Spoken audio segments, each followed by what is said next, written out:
صلي على سيدنا محمد طب القلوب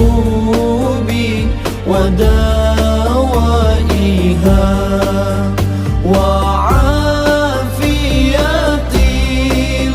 الأبدان وشفائها ونور الأبصار